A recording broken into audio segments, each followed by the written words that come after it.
কি মানিক? আপনারা হাসেন, এই ধরনের কালো মানিকরা দেশটাকে ধ্বংস করে দিচ্ছে। যিনি মামলা দায়ের করবেন তার কথা আপনি শুনবেন যতক্ষণ, যার বিরুদ্ধে মামলা দায়ের করছে তার কথাও শুনবেন কি। কিন্তু আমাদের দেশে আসামিরে কোনো কথাই কইতে দেওয়া হয় না। আমি যখন বাসায় থাকি না, সে অন্য পুরুষকে ঘরে নিয়ে আসে, সমাজে বিড়ি খাওয়াই না, গাঁজা খাওয়াই না, হেডেরে নিয়ে বিচারক বানায়।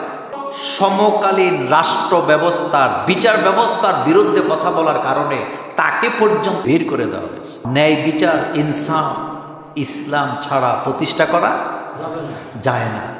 আমি যদি আপনাদেরকে প্রশ্ন করি যে এই পৃথিবীতে এমন একজন শাসকের নাম বলেন যিনি তার ছেলেকেও অন্যায়ের কারণে ক্ষমা করেন নাই, বলতে পারবেন সেটাকে? ওমর রাদিয়াল্লাহু তাআলা। আপনারা জানেন এটা কি বিচারক, কি শাসক। নিজের ছেলেকেও তিনি কি করেন নাই? ক্ষমা করেন নাই। চিন্তা করা যায়। আর আমরা নিজের আত্মীয় স্বজন দলীয়করণ, বংশীয়করণ, এই অভ্যাসটা আমাদের মধ্যে কি আছে? নিজের ছেলে মেয়ে যদি অন্যায় করে এটাকে ধামাচাপা দেওয়ার চেষ্টা, নিজের দলের লোক যদি খুনও করে তাকে আশ্রয় প্রশ্রয় দেয়, এরকমের জালেম আমাদের দেশে আছে না নাই? প্রথম কথা হচ্ছে আল্লাহ পাক বলছেন, যে ব্যক্তি আমার দেয়া বিধান মোতাবেক বিচার ফয়সালা করে না তারা জালেম, তারা ফাসেক, তারা কাফের। তিনটা গালি আল্লাহ পাক দিয়েছেন। কয়টা? ওমাল্লাম ইয়াহকুম বিমা আনজালাল্লাহ ফাউলাইকা হুমুল কাফিরুন ওয়ামাল্লাম ইয়াহকুম বিমা আনজালাল্লাহ ফাউলাইকা হুমুল ফাসিকুন ওয়ামাল্লাম ইয়াহকুম বিমা আনজালাল্লাহ ফাউলাইকা হুমুজ জালিমুন। আল্লাহ পাক বলছেন, আমি যে বিধান নাযিল করেছি এই বিধান অনুযায়ী যারা বিচার ফয়সালা করে না তারা জালেম, তারা কাফের, তারা ফাসেক। তারা জালেম, তারা কাফের, তারা কি ফাসেক। তিনটা কথা আল্লাহ পাক বলছে। তার মানে বোঝা গেছে আল্লাহর দেয়া বিচারের বাহিরে যাওয়ার কোনো সুযোগ নেই। রাসূল কারীম সাল্লাল্লাহু আলাইহি ওয়াসাল্লামের ব্যাপারে আল্লাহ পাক বলেন, হাবিব, তারা যতক্ষণ পর্যন্ত আপনাকে বিচারক হিসাবে মানতে না পারবে ততক্ষণ পর্যন্ত তারা মুমিন হতে পারবে না। আপনি এই কথা চিন্তা করেন তো, যতক্ষণ পর্যন্ত আপনাকে তারা বিচারক হিসাবে মানতে না পারবে ততক্ষণ পর্যন্ত তারা মুমিন হতে পারবে না। কেন বলেন? তার কারণ ন্যায় বিচার, ইনসাফ ইসলাম ছাড়া প্রতিষ্ঠা করা যায় না, যায় না। যেখানে ইসলাম এবং ন্যায় বিচার থাকে না, ভালো মানুষের অপরাধী হয়। আর যেখানে ইসলাম থাকে, ন্যায় বিচার থাকে, সেখানে অপরাধীরা শাস্তি পায়। আপনারা কি কথা বুঝতেছেন? যেখানে ন্যায় বিচার থাকবে সেখানে অপরাধীরা শাস্তি পাবে, অপরাধীরাই আসামি হবে, অপরাধীর বিরুদ্ধে মামলা হবে। আর যেখানে ন্যায় বিচার থাকবে না, দলীয়করণ, আত্মীয়করণ দিয়া ভর্তি থাকবে, নিরপরাধ মানুষ, তাহাজ্জুদ গুজারি মানুষ, আলেম, ওলামা, পীর, মাশায়েখ, বুজুর্গ, ভালো মানুষ দিয়া জেলখানাকে ভর্তি করে দাও।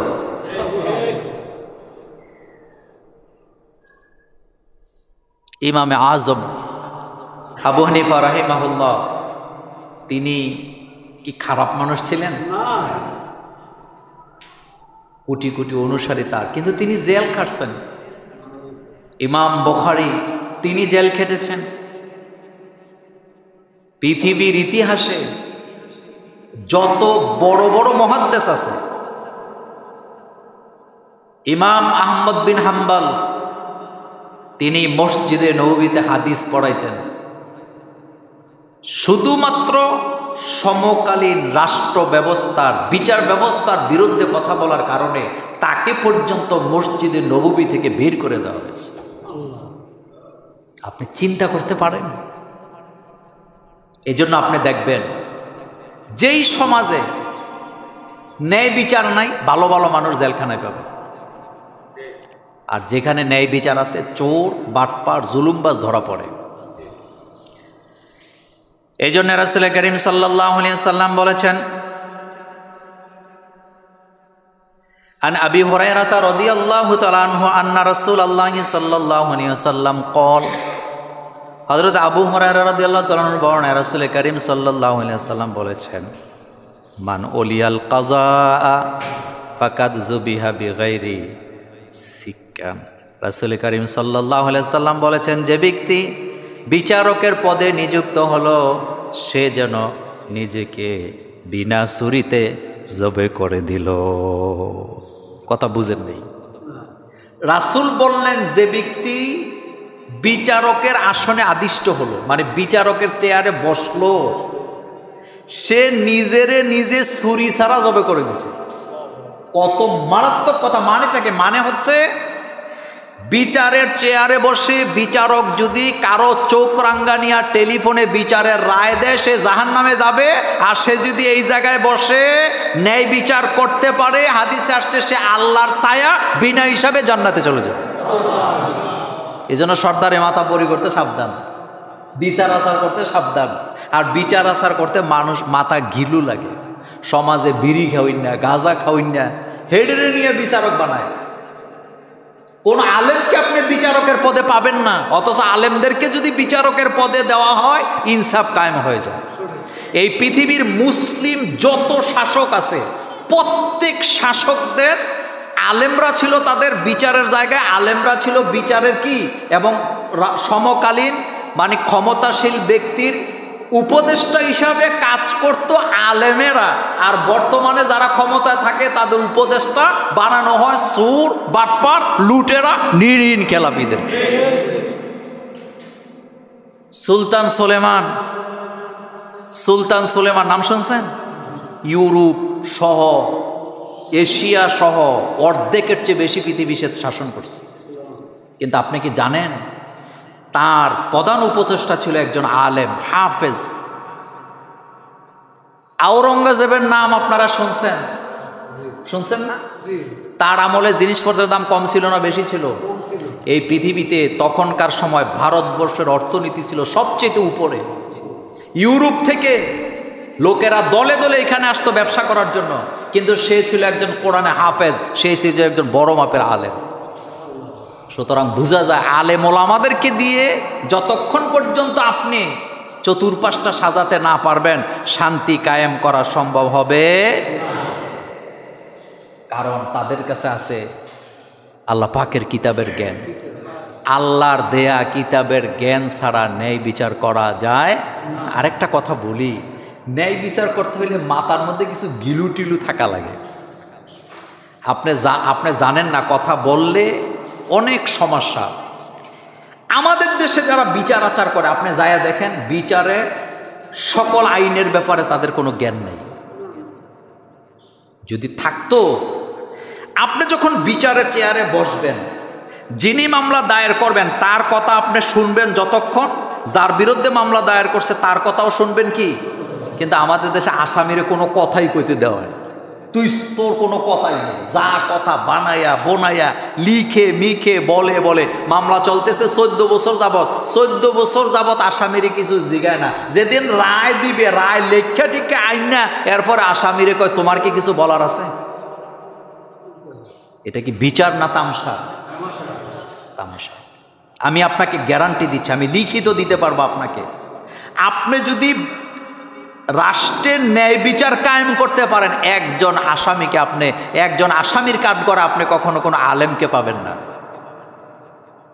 কারণ আলেমরা দুর্নীতি করে না, আলেমরা বালুর মাঠ দখল করে না, আলেমরা কারো প্রতিষ্ঠান দখল করে না, আলেমরা বিচার করতে যায় বাম হাতে কারো কাছ থেকে টাকা পয়সাও খায় না, ঘুষও খায় না। আচ্ছা, আমি আপনাদের মসজিদে ইমামতি করি, আমার কি ঘুষ খাওয়ার কোনো রাস্তা আছে? আসতে কইছে কোন রাস্তা কি আছে? আপনাদের দেশে যত আলেম আছে, একজন আলেমের নাম বলে, উনি কি ঘুষ খাওয়ার কোনো রাস্তা আছে? তো হ্যাঁ, আসামি হয় কেন? গত 17 বছর যাবত তাই দেখছি, হাজার হাজার আলেম মামলা খাইতে, এমনও আলেম আছে 64টা মামলা তার কান্দে। তো অপরাধটা কি করছে সে? অপরাধটা কি করেছেন? অপরাধ কিছুই করে না, জালেমের বিরুদ্ধে কথা বলার কারণে এই মামলাগুলো খাইছে। অথচ বুখারীর হাদিসে রাসূল করিম সাল্লাল্লাহু আলাইহি ওয়াসাল্লাম বলেছেন, তোমরা যত জিহাদ করো সর্ব উত্তম এবং শ্রেষ্ঠ জিহাদ হলো সমকালীন জালেমের বিরুদ্ধে কথা বলা, অন্যায়ের বিরুদ্ধে কি করা, কথা বলা। বিচার করতে ঘিলু কেন লাগে বলছি, দেখেন এক মহিলা একজন পুরুষের বিরুদ্ধে কাজীর দরবারে বিচারকের কাছে মামলা দায়ের করছে। মামলাটা হলো আমাকে জোর করে সে ধর্ষণ করছে। তা মামলা শুনছে, যে আসামি বাদী বিবাদী দুইজনের কথা শুনছে। শোনার পরে বিচারক রায় দিছে, পুরুষের উপরে 5 দিরহাম জরিমানা করছে। কত দিরহাম? 5। পুরুষটা বলতেছে, আসামি বলতেছে, কাজীকে বলতেছে, কাজী মানে বিচারক, কাজীটা আরবি শব্দ, এটা তো বুঝেন। বিচারককে বলতেছেন যে মহামান্য বিচারক, আমি এই অন্যায়টা করি নাই, কিন্তু আপনি যেহেতু রায় দিয়েছেন আমি মানতে কি বাধ্য, আমি 5 দিরহাম দিয়ে দিলাম, তবে আমার আল্লাহ সাক্ষী আছে আমি এই কাজ করি নাই, আমি এই মহিলাকে চিনি। তখন বিচারক বলেছিলেন, তুমি যদি অন্যায়টা করে না থাকো আল্লাহ অবশ্যই তোমাকে উত্তম যাজা দিবে। কি দিবে? উত্তম যাজা। এখন বিচারপতি মহিলাকে বলতেছে, তুমি তো 5 দিরহাম পাইছো, তুমি যাও। মহিলা 5 দিরহাম নিয়ে খুশি মনে চলে যাচ্ছে। একটু দূরে যাওয়ার পরে বিচারপতি বলতেছে ওই আসামিকে, তুমি যে 5 দিরহাম দিছো, যাও, যাইয়া রাস্তায় মহিলারে যেখানে পাবা ওখান থেকে 5 দিরহাম তার হাত থেকে কেড়ে নিয়ে আসবে। পুরুষ লোকটা দৌড়ে যাইয়া, তার তো টাকা, সে তো অন্যায় করে নাই, মহিলারে ধরে তার থেকে কয় টাকা, 5 দিরহাম আনার জন্য আধা ঘন্টা চেষ্টা করছে। কথা বুঝতেছেন? কতক্ষণ? আধা ঘন্টা চেষ্টা করছে। 5 টাকা আনা তো দূরের কথা, মুঠটাই খুলতে পারে নাই। এতে ফেরত আইসা কয়, বিচারপতি টাকা গেছিল এটাই ভালো, এখন তো এনার্জিও গেছে। কয় কেন? আধা ঘন্টা চেষ্টা করছি কিন্তু মহিলার থেকে টাকা আনমু তো দূরের কথা, টাকার হাতের মুঠটাই খুলতে পারি না। বিচারপতি এবার পুলিশ পাঠাইছে, যা ওরে ধরে নিয়া। এখন মহিলাকে ধরে এনে বলতেছে, তুমি 10 দিরহাম জরিমানা দিবা। কত? মহিলা বলতেছে 10 দিরহাম। কাজী সাহেব এটা কি রায় দিলেন? জরিমানা দিলেন 5, এখন আবার 10 কেন? বিচারক তখন বলতেছে, তুমি বলো যেই পুরুষ তোমার হাতের মুঠ থেকে 5 দিরহাম আনতে পারে না, সেই পুরুষটা তোমার কাপড় চোপড় খুললা তোমার সাথে খারাপ কাজ করছে, এইটা শয়তানও বিশ্বাস করতে পারবে না। যে আলেমদেরকে মন্ত্রী বানাইলে 2 টাকার দুর্নীতির মামলা করা যায় না 14 বছর চেষ্টা কইরা, ওই আলেমরা নারী দর্শন করছে, এটা শয়তানও বিশ্বাস করতে পারবে। আর এটা বুঝার জন্য বিচারকের গিলু থাকা লাগবে। কথা বুঝাইতে পারি না? কি থাকা লাগবে? গিলু থাকা লাগবে। আচ্ছা, একটা হেকায়েতুল লতিফ একটা কিতাব আমরা পড়েছিলাম আরবি, ফার্সিতে। তো ওখানে একটা গল্প ছিল, এটা আপনারা বাংলায় বোধহয় গল্পটা পড়ছেন। 2 মহিলা এক বাচ্চা নিয়ে ঝগড়া লাগছে। কয় মহিলা? 2 মহিলা, বাচ্চা হলো একটা দাবিদার, এই মহিলাকে এটা আমার সন্তান, ওই মহিলাকে আমার সন্তান। এখন 2টারে 2 দিকে দাঁড়া করেছে, 2টাই কসম কাটতেছে, বলতেছে আমার বাচ্চা, আমার বাচ্চা। বিচারক তো বিপদে পড়ছে, কিন্তু ঘিলু আছে। কি আছে? বুঝেন তো কথা, ব্রেন আছে। বিচারক বলতেছে জল্লাদকে ডেকে এনে, একটা কাজ করো, 2জনেই দাবিদার, আমরা তো আর জানি না বাচ্চা কার, বাচ্চাকে কেটে 2 টুকরা করে 2 ভাগ 2জনকে দিয়ে দাও। এখন যেই মহিলার বাচ্চা না, সে বলতেছে আমি রাজি আছি, কিন্তু যার বাচ্চা সে বলতেছে কাজী সাহেব বাচ্চা হত্যা করে ভাগ করার কোনো দরকার নাই, এটা আমার বাচ্চা না, এটা উড়ে দিয়ে দেন। কথা বুঝেন নাই? কি বুঝছেন? হ্যাঁ। এখন কাজী সাহেব বলতেছে যে বলেছে বাচ্চা কাটার কি নাই, দরকার নেই, আমার বাচ্চা লাগবে না, ওরে দিয়ে দেন। আসল মা মূলত সে, কারণ আসল মা কখনো বাচ্চার গায়ে আসল লাগতে। আচ্ছা, আরেকটা কথা বলে আমি এই কথাটা চেঞ্জ করবো। বিচারক কেমন হওয়া লাগে? মাথা থাকা লাগে। কি থাকা লাগে? মাথা থাকা লাগে। দলীয় কোনো ব্যক্তির পা চাটলে, কোনো দলের পা চাটলে এবং দলীয় পরিচয়ে বিচারক হলে কখনো ন্যায় বিচার করা যায় না। একজন পুরুষ লোক তার স্ত্রীর বিরুদ্ধে বিচারকের কাছে বিচার দিছে। বিচারটা কি? আমার স্ত্রী পরকিয়া করে, আমি যখন বাসায় থাকি না সে অন্য পুরুষকে ঘরে নিয়ে আসে। মহিলাকে জিজ্ঞেস করছে তুমি কি কাজ করো? কয় না, আমি জীবনে এই কাজ করি না। আর কসম কাটার বেলায় মহিলারা কয় নাম্বার? হারামও খাই নাই, হারামও দেখিনো, হারামও বুঝিনো, বলে কি বলে না? বিচারক কথাবার্তা শুনে টুনে বেচারি এমনভাবে বানায়া বানায়া কথা বলছে, আমি এই কাজ করি না, আমার স্বামী আমার বিরুদ্ধে অপবাদ দিচ্ছে। বিচারপতি বলতেছেন তুমি যেহেতু নিরপরাধ তোমাকে ছেড়ে দেওয়া হবে আজকে। বিচারপতি পকেট থেকে একটা আতরের সীসা বের করছে। কি আতর? তো সাধারণ আতর না, এটা তো বিচারকের আতর। মহিলাকে দিয়ে বলতেছে তোমার স্বামী তোমার বিরুদ্ধে অপবাদ দিছে, তুমি এই পরকিয়া করো না, যেহেতু পরকিয়া করো না এই ধরো আতরের সীসাটা নিয়ে যাও, এটা আমি তোমাকে দিলাম, তবে খবরদার এই আতর তুমি কাউকে দিও না। কথা কি বুঝতেছেন? মহিলা খুব খুশি মনে স্বামীকে গালাগালি করতে করতে বাড়ি চলে গেছে। মনে মনে বলতেছে তুমি স্বামী আমারে আটকাবা পারো না, উল্টা আমি পুরস্কার পাইছি। আসলে পুরস্কার পায় না, এটা কি বাড়িতে নিয়ে এত দামি আতর লাগায় দেখে কি গ্রান। স্বামী যখন চলে গেছে আবার ওই যার লগে ফষ্টি নষ্টি করে সে তো আসছে। আসার পরে মহিলা খুব বুক ফুলায় বলতেছে তুমি হইলে আমার জানের জান পরাণের পরাণ। এই বাক্যটা আমি ওই জায়গা থেকেই বলতেছি, এটা আমার বানানো নয়, এই কথাটা ওখানে আছে ঘটনার ভিতরে। মহিলা বলতেছে তুমি হইলে আমার জানের জান পরাণের পরাণ। বিচারপতি বলছে এই আতর যেন কাউকে না লাগাই, তোমারে না লাগাই কি পারি? আতর হাতে লাগাইয়া মহিলা ওই পুরুষের গালে, দাড়িতে, চুলে, জামায় সব জায়গায় লাগাইছে। লাগাইয়া যখন দিছেন বিচারপতি ওদিক থেকে গোয়েন্দা বিভাগের লোকদেরকে বলে রাখছে এই আতরের গ্রান যেই পুরুষের গায়ে পাওয়া যাবে সে অ্যারেস্ট। বিচারপতি কারে কয়? বিচারপতি কাকে বলে? দেখছেন না কয়দিন আগে এক বিচারপতি কালো মানিক। কি মানিক?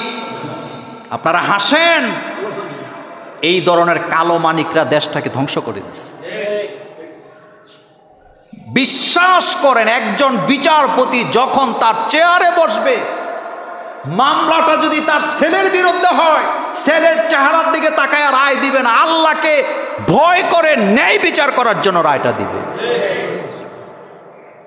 একজন সাক্ষী যখন কাঠগড়ায় সাক্ষী দিতে যায়, আল্লাহ কোরআনে বলছে তুমি যদি সাক্ষী দিতে যায় দেখো তুমি সাক্ষী দিতে আসছো তোমার ছেলের বিরুদ্ধে, তোমার মেয়ের বিরুদ্ধে, তোমার ভাইয়ের বিরুদ্ধে, বোনের বিরুদ্ধে, চাচার বিরুদ্ধে, রক্তের সম্পর্ক কোনো ব্যক্তির বিরুদ্ধে সাক্ষী যদি দিতে যাও খবর দাও রক্তের সম্পর্কের দিকে তাকাবা না, আকাশের দিকে তাকাইয়া সত্য সাক্ষী দিয়ে সেখান থেকে আসবে। আর এখন টাকা পাইলে সাক্ষী কি? এরকম লোক আমাদের ঝুমুরে এক দুজন পাওয়া যাবে। টাকা দিলে সাক্ষী কিনা যায়, কিচ্ছু লাগে না, কিচ্ছু লাগে না। কিন্তু আল্লাহ পাক বলছেন খবরদার সাক্ষীটা দিতে যায় যদি দেখো সাক্ষীটা তোমার ছেলের বিরুদ্ধেও যায়, তবুও তুমি কি করবা? সত্য কথাটাই কি বলবা। আল্লাহ রাব্বুল আলামিন এই জন্য আমাদেরকে সতর্ক করে বলেছেন ইয়া আইয়ুহাল্লাযীনা আমানু কুনু কাওয়ামিনা লিল্লাহি শুহাদা বিল কিসতি। আল্লাহ পাক বলেন হে মুমিনেরা তোমরা আল্লাহর জন্য অন্যের সাথে সাক্ষী দানকারী হিসাবে দণ্ডমান হয়ে যাও। কোনো কাউমের প্রতি শত্রুতা যেন তোমাদেরকে কোনোভাবে পরচিত না করে। তোমরা যখন বিচার করবে সাক্ষী দিবে ইনসাফ কায়েম করবে। কি করবে? ইনসাফ, ইনসাফ কায়েম করবে।